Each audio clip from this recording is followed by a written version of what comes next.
হযরত মুসা আলাইহিস সালামের কাছে একবার এক যুবক এসে বলল, হে আল্লাহর নবী, আমি জীবজন্তু লালন পালন করি, আপনি দয়া করে আল্লাহর কাছে দোয়া করুন যাতে করে আমি তাদের সুখ দুঃখের সকল কথা বুঝতে পারি আর উপযুক্ত ব্যবস্থাও নিতে পারি।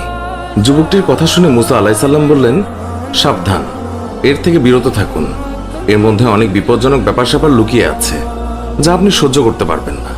কিন্তু যুবকটি নাছোড়বান্দা, সে বারবার কাকুতি মিনতির সুরে একই আবদার করতে লাগলো। মুসা আলাইহিস সালাম বললেন, এটা মঙ্গলজনক নয়। যুবকটি শেষে বলল, আর বেশি না হয় অন্তত গৃহপালিত মোরগ এবং কুকুরের ভাষা বোঝার ব্যবস্থা করে দিন। তার এই মিনতির কারণে হযরত মুসা আলাইহিস সালাম আল্লাহর কাছে এই ব্যাপারে দোয়া করলেন। আল্লাহ তাআলা তার দোয়া কবুল করলেন এবং যুবকটিকে জীবজন্তুর ভাষা বোঝার ক্ষমতা দান করলেন। যুবকটি খুশি মনে বাড়ি ফিরে এলো আর মনে মনে বলল, এবার জীবজন্তুদের সব চালাকি ধরা যাবে। পরদিন ভোরে যখন বাড়ির হাঁস মুরগি ছেড়ে দেওয়া হলো, তখন সেই যুবক মোরগের কথা শোনার জন্য বারান্দায় এসে বসলো। বাড়ির কাজের মেয়ে রাতের বেঁচে যাওয়া রুটির টুকরো উঠোনে নিক্ষেপ করলো। কুকুরটিও কাছেই ছিল। এই সময় মোরগটি ঝাপটি মেরে রুটির টুকরো মুখে পুরে নিল।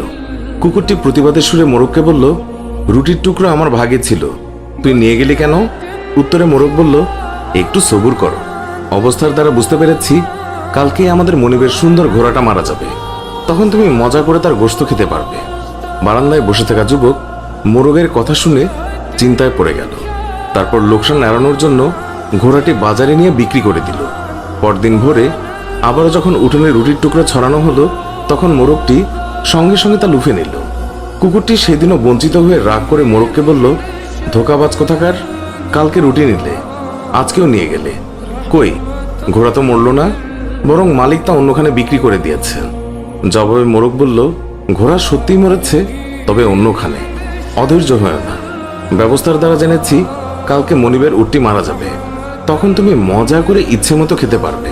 উটের মৃত্যুর কথা শুনে মনিব পেরেশান হয়ে গেল আর তৎক্ষণাৎ তা বাজারে বিক্রির জন্য পাঠালো এবং নিশ্চিত ক্ষতির হাত থেকে বেঁচে গেল। পরদিন ভোরে আবার রুটি ফেলা হলে সঙ্গে সঙ্গে মোরগ রুটির টুকরো সে লুফে নিল। কুকুরটি আজও ব্যর্থ হলো। তখন সে তাচ্ছিল্যের সুরে মোরগকে বলল, তোকে বড়ই প্রতারক দেখছি, প্রতিদিনই আমাকে ধোকা দিচ্ছিস। মোরগ বলল, ধৈর্যহারা হয়ে না হে বন্ধু, কাল দেখবে মনিবের গোলামটা মারা গেছে, তখন শিরনি ইত্যাদি করবে, তখন গোশত পোলাও ইত্যাদি অনেক কিছুই তুমি খেতে পারবে। মনিব মোরগের কথা শুনে বেচেইন হয়ে গেল। সে তড়িৎ গোলামটাকে অন্য একজনের কাছে বিক্রি করে দিল এবং বিরাট ক্ষয়ক্ষতির হাত থেকে রক্ষা পেল। আর মনে মনে ভাবল, এই জীবজন্তুর ভাষা বুঝে ভালোই উপকার হলো, এতে অনেক ক্ষতি থেকে বাঁচা গেল। কিন্তু এতে যে জেনে বুঝে অন্যকে ক্ষতির সম্মুখীন করা হলো, সে তা চিন্তা করল না। চতুর্থ দিন ভোরের কথা, রুটির টুকরো আজও এক লাফে লুফে নিল মোরগটি। অসহায় কুকুর রাগের চোটে মোরগকে গালাগাল করতে লাগলো। মোরগ তাকে সান্ত্বনার বাণী শুনিয়ে বলল, হে বন্ধু, একটু ধৈর্য ধরো, কাল দেখবে মনিব নিজেই মারা যাবেন। কাল তিনি মারা গেলে ওয়ারিশরা গোশত পোলাও শিরনি ইত্যাদি করবে, তখন তুমি পেট পুরে খেয়ে নিও। আজকে মোরগের কথা শুনে যুবকটি যার পরনায় বিচলিত হয়ে পড়ল। কাল যে সে মারা যাবে এই পেরেশানিতে অস্থির হয়ে গেল সে। আসলে আল্লাহ পাকের কুদরতের মাঝে অনেক গোপন কথা লুকায়িত আছে, তা কেউই জানে না। কিন্তু মানুষ যখন সীমা লঙ্ঘন করে, তখনই যত সব বিপত্তি ঘটে। মাল সম্পদের সামান্য ক্ষয়ক্ষতিতে মনিবের জান বেঁচে যেত এবং মুসিবত মালের উপর দিয়ে চলে যেত, কিন্তু মনিব তা মানেননি, তাই বিপদ তার নিজের উপরে চলে এসেছে। নিরুপায় যুবক দৌড়ে মুসা আলাইহিস সালামের দরবারে হাজির হলো, তাকে সকল ঘটনা খুলে বলল। অতঃপর মিনতি করে বলল, হে আল্লাহর নবী, আমাকে রক্ষা করুন।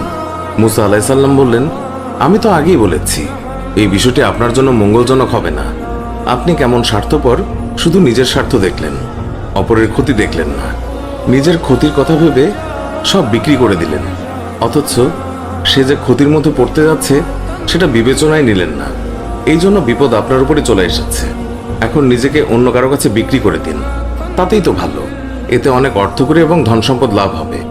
যুবকটি কৃতকর্মের জন্য ক্ষমা চাইল এবং প্রাণ রক্ষার জন্য হযরত মুসা আলাইহিস সালামকে অনুনয় বিনয় করতে লাগলো।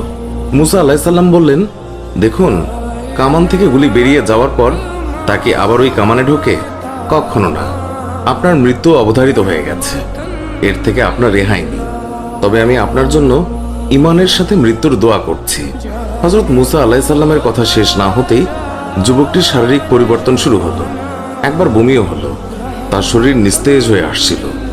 সাকরাতের এই সময়টিতে 4 জন লোক তাকে ধরে বাড়ির দিকে নিয়ে গেল, কিন্তু বাড়ি পৌঁছা গেল না। মৃদু এক ঝাঁকুনি দিয়ে তার প্রাণ উড়ে গেল চিরদিনের জন্য। ধন সম্পদ সব পেছনে ফেলে যুবকটি পরকালের পথে রওনা দিল। আমাদের এই ভিডিওর ব্যাপারে মন্তব্য জানাতে কমেন্ট করুন। ভিডিওটি ভালো লাগলে লাইক দিন, শেয়ার করুন। এখনকার মতো বিদায় নিচ্ছি, দেখা হবে নতুন কোনো ভিডিওতে। ভালো থাকবেন, ধন্যবাদ সবাইকে।